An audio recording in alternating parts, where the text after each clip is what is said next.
आजा कलयुग में लेके अवतारो गोविंद अपने भक्तों की सुन ले पुकारो गोविंद। जय हिंद दोस्तों, आप सभी का स्वागत है आपके अपने परिवार हाई गोल्स करियर पॉइंट पर। और बने रहिए इंग्लिश सीखने के लिए यतीन सर के साथ। देखिए जैसे कि हमारी इंग्लिश की सीरीज चल रही है और यहाँ पर हम कंटिन्यू करते हुए आज हम सीखेंगे conditional sentence. What is the condition, यह पहले हमारा पहला पर्पस, पहला उद्देश्य, पहला मकसद यही है। देखिए कंडीशनल सेंटेंस है और यहां पर आपको यह समझ में आना चाहिए कि कंडीशन होती क्या है और कंडीशन कैसे बनती है। समझ रहे हो? कंडीशन माने होती है शर्त। क्या होती है? उसे कहते हैं कंडीशन को शर्त, यानी कि यह जो वाक्य होंगे वो शर्तनुमा वाले वाक्य होंगे, यानी कि शर्तनुमा वाले वाक्य कह सकते हैं। इसमें कोई ना कोई एक शर्त दी गई होगी। शर्त कैसे दी जाती है कि जैसे अगर किसी से तुमने कह दिया यदि तुम खाना खाओगी तो हम तुमसे बात करेंगे, यदि तुम यहां आओगे तो हम वहां जाएंगे, यदि तुम मेरे यहां आते तो हम तुम्हारे यहां जाते। ये सारी क्या है? कंडीशन है। यानी कंडीशन इसमें लगी है कि पहले हमारी शर्त यह है कि यदि तुम हमारे यहां आ जाते तब हमारे तुम यहां जाते। कहा जाता है ना गांव में, यानी गांव में ऐसा कहा जाता है भाई साहब हम उनके यहां नहीं जाते। क्यों नहीं जाते? क्योंकि वो हमारे यहां नहीं आते हैं। कंडीशन लगी है इसमें। क्या लगी है? कंडीशन। तो वही कंडीशन सीखेंगे यहां पर। जो हमारी कंडीशन होती है वो 3 प्रकार की होती है। कितनी प्रकार की होती है कंडीशन? 3 प्रकार की। समझो कैसे। कंडीशन को हम डिवाइडेड करते हैं 3 टाइप में, यानी कि पहला जो होता है इसे कहते हैं फर्स्ट कंडीशन।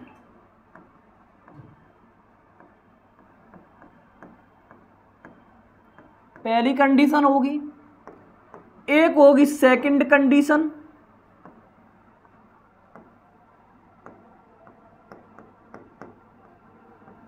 और एक होगी थर्ड कंडीशन। 3 प्रकार की कंडीशन होगी।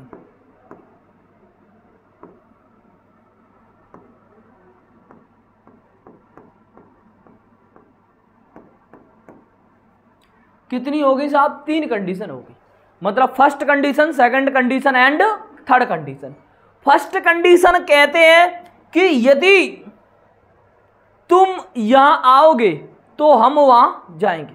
जैसे मान के चलो आपका मन है ताजमहल देखने का। क्या देखने जा रहे हैं आप? ताजमहल देखने जा रहे हैं साहब।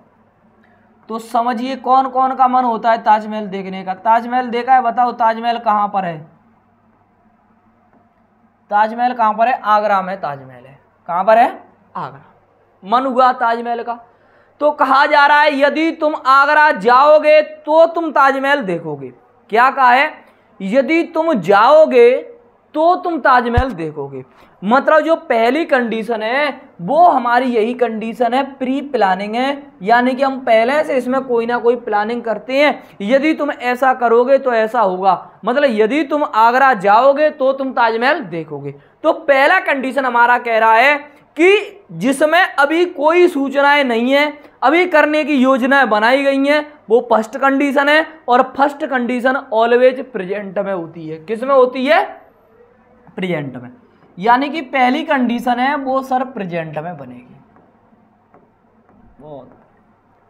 अब दूसरी कंडीशन की बात करें तो दूसरी कंडीशन है जैसे तुम्हारे मित्रों ने योजना बनाई और वो ताजमहल देखने के लिए चले गए, पर लेकिन उसमें से कोई एक मित्र रह गया साहब। वो कहने लगा अरे मैं नहीं जा रहा ताजमहल वाजमहल देखने, मैं तो अपना पढ़ाई लिखाई पर ध्यान दे रहा हूं आजकल।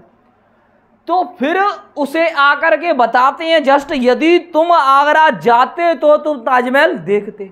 मतलब समय गुजर गया, तुम वहां पर गए, तुमने देख लिया, अब तुम यहां पर आ गए हैं और अब अपने मित्र को कह रहे हैं कि यदि तुम जाते तो तुम ताजमहल देखते। मतलब तुम हमारे साथ नहीं गए, तुमने ताजमहल नहीं देखा। सेकंड कंडीशन क्या है? सेकंड कंडीशन हो जाती है पास्ट में। किस में हो जाती है? पास्ट में। मतलब समय गुजर गया। समय क्या हो गया? गुजर गया। यदि तुम जाते तो तुम ताजमहल देखते। अब वो ताजमहल देख के आए और एक दिन क्या हुआ कि पढ़ते पढ़ते बहुत साल गुजर गई, जब बहुत सारा अगर साल गुजर जाता है तो उसके बाद में उन्हें याद आता है कि सर हम तो अपने मित्रों से बतियाते हैं कि मित्र जी हम तो ताजमहल ही नहीं देखे हैं और एकदम बुढ़ा गए, तब वो कहता है कि यदि तुम आगरा गए होते तो तुम ताजमहल देखे होते। मतलब थर्ड कंडीशन का मतलब होता है कि अब समय है वो बहुत ज्यादा निकल गया और अब इतना तुम्हारे पास समय भी नहीं रहा कि यदि तुम आगरा जाओ। अब तो वही कह रहा है थर्ड कंडीशन कि यह जो थर्ड कंडीशन होती है वो मोर पास्ट की होती है। किसकी होती है? मोर पास्ट। अब आप कहोगे सर ये पास्ट एंड मोर पास्ट क्या है? What is the different of past and more past? का अंतर होलो पास्ट और मोर पास्ट में? तब देखिएगा का अंतर होता है कि जो पास्ट होता है वह पास्ट B2 को कहते हैं। किसे कहते हैं? B2, यानी कि जस्ट पास्ट कहते हैं इसे ही, मतलब सिंपल पास्ट भी कह सकते हैं इसे, जस्ट पास्ट कह सकते हैं, मतलब B2 होता है उसे पास्ट कहते हैं। और जो B3 होता है उसे कहते हैं मोर, और हेड लग जाता है यहां पर, इसे कहते हैं मोर पास्ट कहते हैं, हेड प्लस B3 को। हेड प्लस B3 को क्या कहा जाएगा? More past. आया समझ में?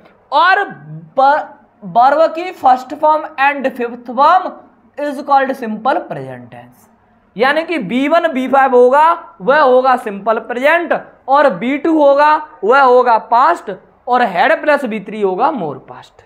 बताओ यहां तक आया समझ में या नहीं आया? बोलो आया कि हाँ, बोलो हाँ कि ना। आया ना? बहुत बढ़िया।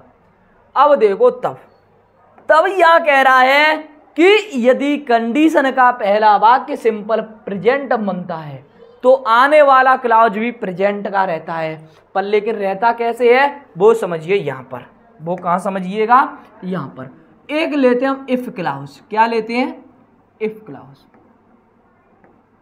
यानी कि इफ क्लॉज लेते हैं। इफ माने होता है बेटा यदि, इफ माने होता है यदि। जैसे यदि पहला कंडीशन लिया हमने इफ, पहला कंडीशन क्या लिया? इफ। मतलब कंडीशनल वाक्य वाले बहुत होते हैं, जैसे कहते हैं यदि तुम यहाँ आते, जब तक तुम नहीं आओगे, जब तक हम नहीं जाएंगे, मतलब जो अनटिल है, अनलेस है, व्हेन है, व्हेन एवर, व्हाट सून, मतलब इस प्रकार यदि है वो भी है क्या है? कंडीशनल वाक्य है। तो यदि लिया, ठीक है। तो इसमें दो क्लॉज होंगे तुम्हारे, एक तो होगा इफ क्लॉज और एक होगा नॉन इफ, यानी कि एक में तो इफ लगा होगा और एक में होगा नॉन इफ, मतलब इसमें इफ नहीं होगा। एक इफ क्लॉज होगा, एक नॉन इफ क्लॉज होगा। इफ और नॉन इफ क्या है? मतलब जिसमें इफ लगा है वह कहेंगे कंडीशनल क्लॉज। क्या कहेंगे? Conditional clause. जिसमें इफ लगा हो वहां पर मॉडल की एंट्री नहीं होती है। किसकी एंट्री नहीं होगी? मॉडल्स की एंट्री नहीं होती है। जहां पर अगर हमारा कंडीशनल शब्द आते हैं उसमें will, shall, can, could, may, might, उनका कोनो औकात नहीं होता है, मतलब वो नहीं आते हैं। बहुत से तुमने टीचर अध्यापक सुने होंगे, गुरुजी, मतलब जिन्हें वो कहते हैं जिनके अंत में गा है, गी है लगे हैं, उन्हें फ्यूचर कहते हैं। अरे पकड़ के लाइए उन्हें ऐसे कोपचे में और समझाएंगे कि गा गे से फ्यूचर बनता है। यहाँ पर इफ वाला मॉडल यहाँ एंट्री नहीं होता है, यहाँ पर इसका एंट्री तक नहीं दी जाती है, और हालांकि गा लगा रहता है। समझ रहे हो? तो जो नॉन इफ क्लॉज है यहां एंट्री होती है मॉडल की। किसकी होती है? यहां मॉडल्स होता है। तो आप समझेंगे कि एक तरफ सर इसमें कंडीशन में मॉडल होगा और एक तरफ मॉडल्स नहीं होगा। समझे? नॉन इफ क्लॉज होगा वहां पर मॉडल का प्रयोग किया जाएगा, और जहां पर यदि इफ क्लॉज होगा वहां मॉडल की कोई औकात नहीं है आने की। समझे ये बात? बहुत बढ़िया। अब देखो कैसे कैसे सर, तो हमने कंडीशन बताई है 3। कंडीशन कितनी बताई है जी? 3 कंडीशन। There are 3 condition. कितना कंडीशन हो लो? 3 कंडीशन। देखो फर्स्ट कंडीशन कह रहा है, यह प्रथम कंडीशन है, यह कह रहा है कि प्रथम शर्त यह है बेटा कि यदि इफ वाला क्लॉज सिंपल प्रेजेंट में होगा। किस में होगा? यदि इफ वाला क्लॉज सिंपल प्रेजेंट में होगा तो आने वाले क्लॉज में सिंपल फ्यूचर होगा। यह बात बताओ कितना बात समझ में आया। मतलब जिसमें इफ लगा होगा वहां पर सिंपल प्रेजेंट लगाएंगे और जिसमें इफ नहीं लगा होगा वहां पर सिंपल फ्यूचर लगाएंगे। कैसे वह समझिए।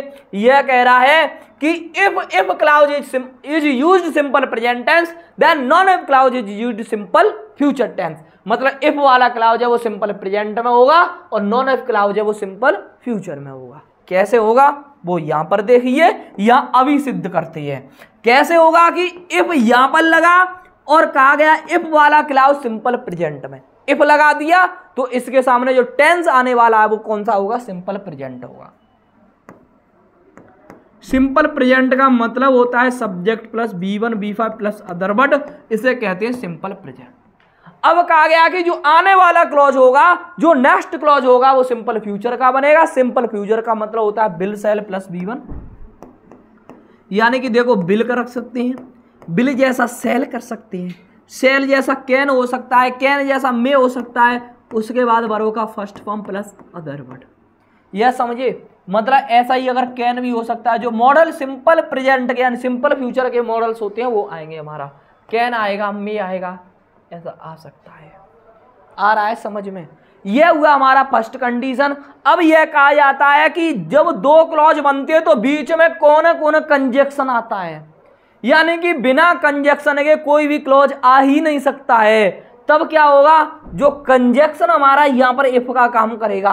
अब ये कौनो जरूरी नहीं होता है कि जो इफ है वो हमारा बीच में ही लगा रहना चाहिए, सब कि बीच में एकदम बिचौंदिया बना दिया जाए, आगे एक क्लॉज रख दें पीछे एक क्लॉज रख दें, ऐसा कौनो बात नहीं है कि इफ आगे भी हो सकता है और पीछे भी हो सकता है।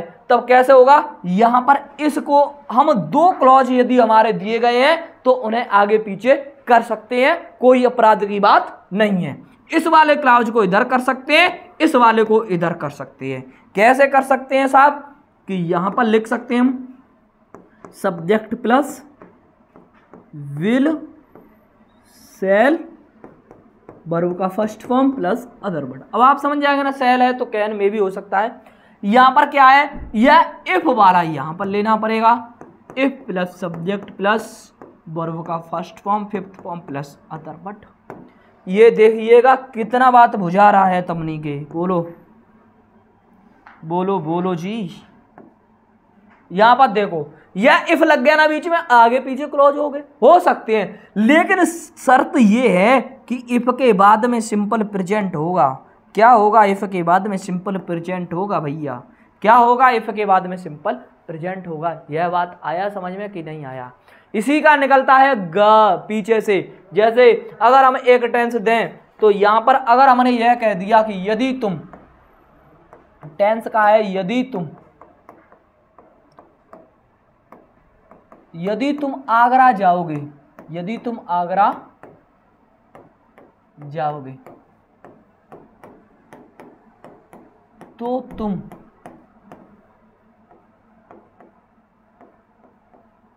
ताजमहल देखोगे।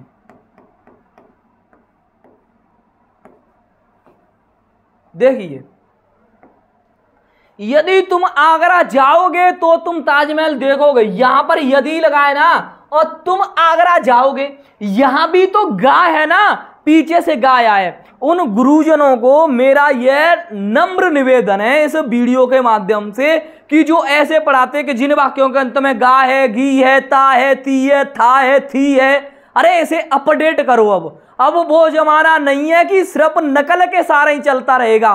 भारत की एक, हमारे जो भारत देश की एक कमी है कि इसमें नकल बहुत ज्यादा होती है।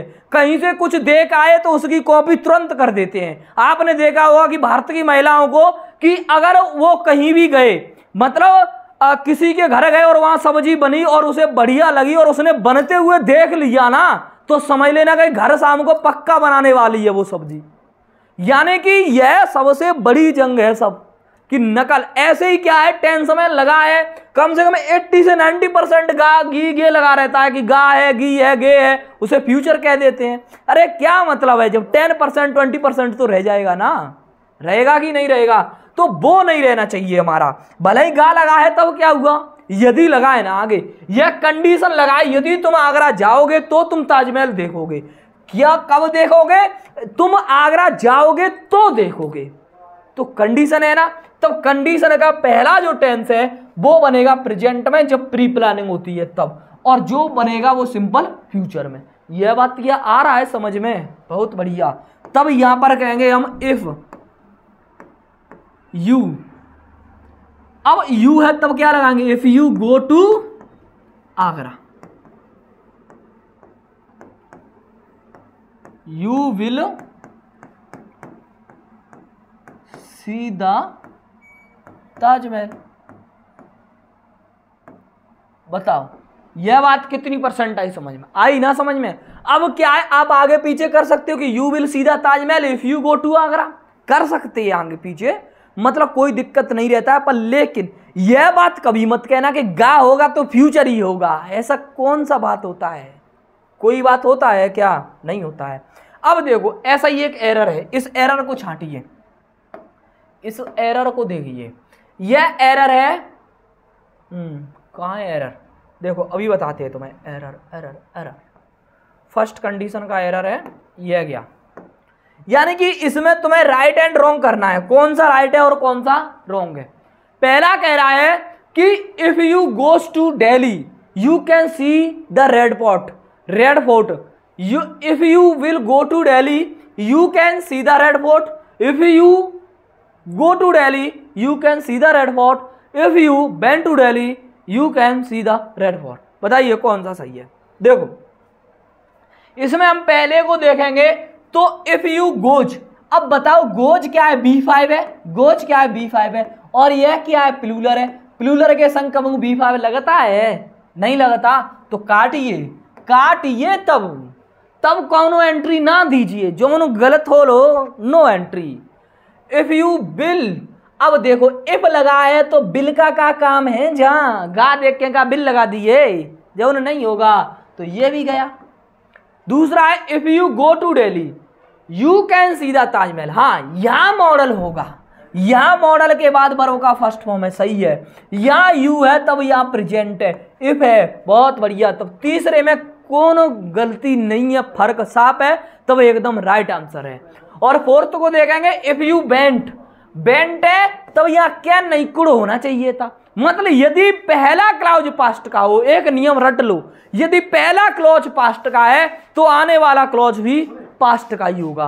तो यह तो गया, यह गया भाई साहब, गया गया गया गया गया गया नहीं गया, मतलब यह तो गलत हो गया।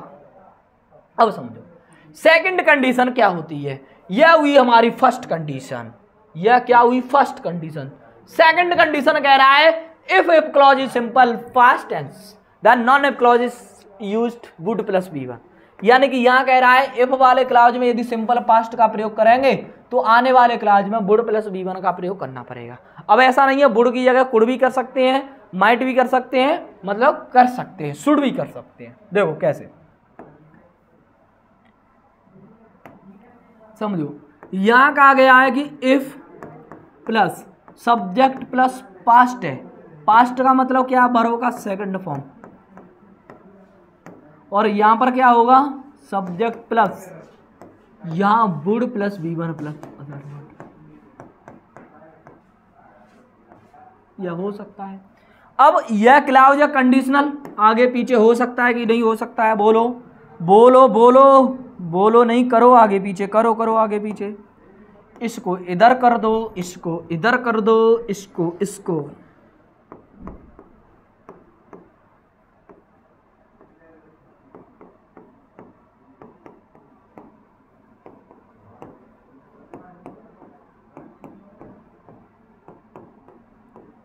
कैसे? एक एग्जाम्पल लेते हैं।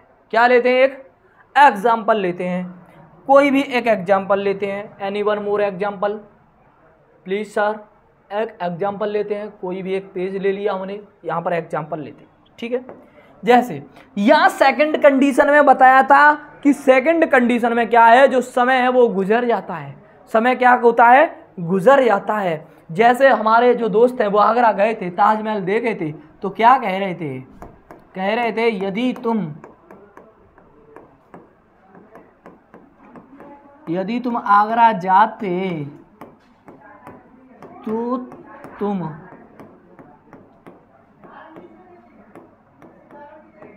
ताजमहल देखते। यहां पर कहा जा रहा है यदि तुम आगरा जाते तो तुम ताजमहल देखते। तब कैसे कहेंगे यदि तुम आगरा जाते तब? तो यहां पर सेकंड कंडीशन है, सेकंड कंडीशन है तो यह सिंपल पास्ट में, इसमें वुड प्लस V1 लगाएंगे। क्या कहेंगे जी? If you went to Agra you would see the Taj Mahal. यह बात आया ना समझ में? एकदम आ रहा है ना समझ में अच्छे से? बहुत बढ़िया। तब देखिए अब हमारी थर्ड कंडीशन की बारी आती है। थर्ड कंडीशन आ जाओ सर। थर्ड कंडीशन क्या कहता है हमारा?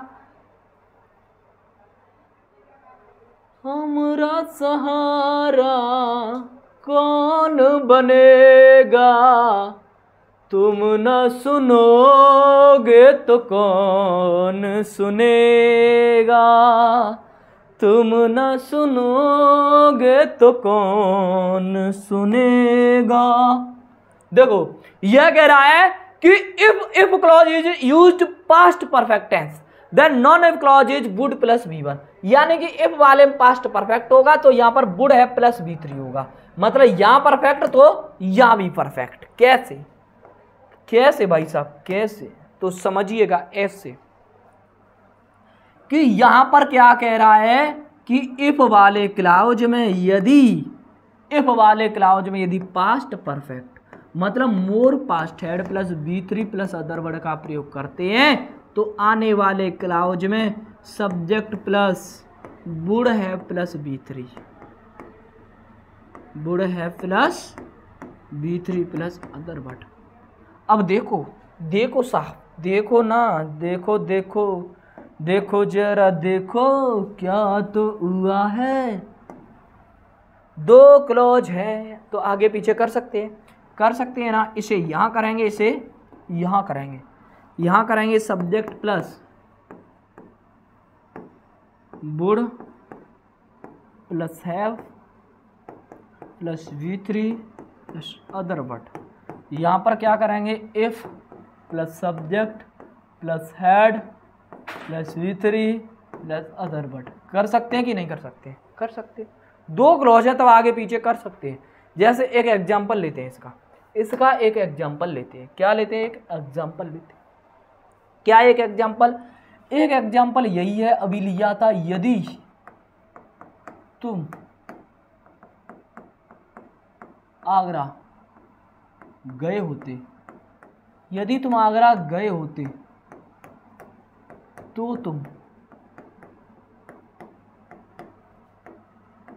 ताजमहल देखे होते। देखो भाई साहब हिंदी थोड़ी सी हमारी राइटिंग वाइटिंग अच्छा नहीं है, हिंदी मलूक नहीं है हमारी, लेकिन इंग्लिश में तो आ जाएगा समझ में। यहां कह रहा है कि यदि तुम आगरा गए होते तो तुम ताजमहल देखे होते। तो यहां पर क्या है? इफ यू, यानी कि मोर पास्ट समय निकल गया जी। If you had gone to Agra you would have seen the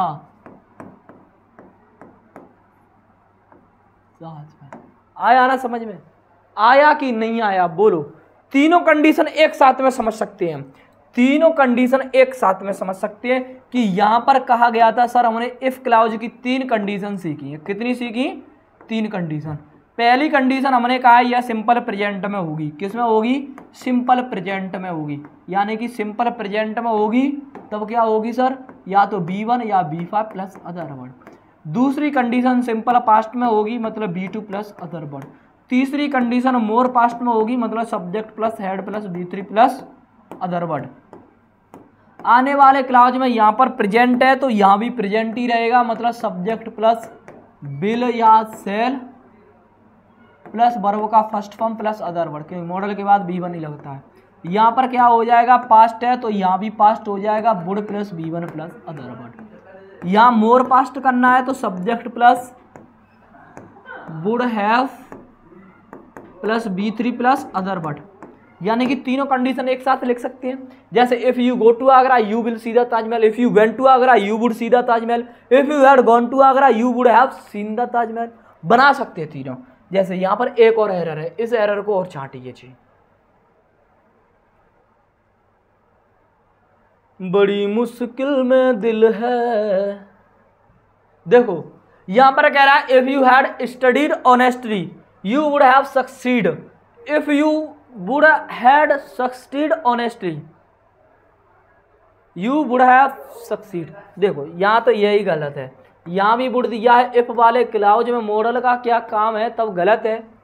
if you had studied सही है जी, ऑनेस्टली यू वुड सक्सीड, यहाँ वुड के बाद में V3 नहीं आ सकता, यहाँ V1 लगाते जी, हैव लगाते, तो ये भी गलत गया। यहाँ कह रहा है if you had studied honestly you would have studied, ये वाला राइट है, क्योंकि इफ के बाद में हैड प्लस V3 और यहाँ पर वुड है प्लस V3। बहुत बढ़िया, पहला वाला राइट और दोनों क्या है, रॉन्ग है। बताओ मजा आया ना क्लास में, अच्छे से आया ना समझ में, बहुत बढ़िया। तो आज की सेवा हम यहीं पर रखते हैं और अब मिलेंगे हम नेक्स्ट क्लास में। जब तक के लिए bye bye, take care, thank you so much for all this.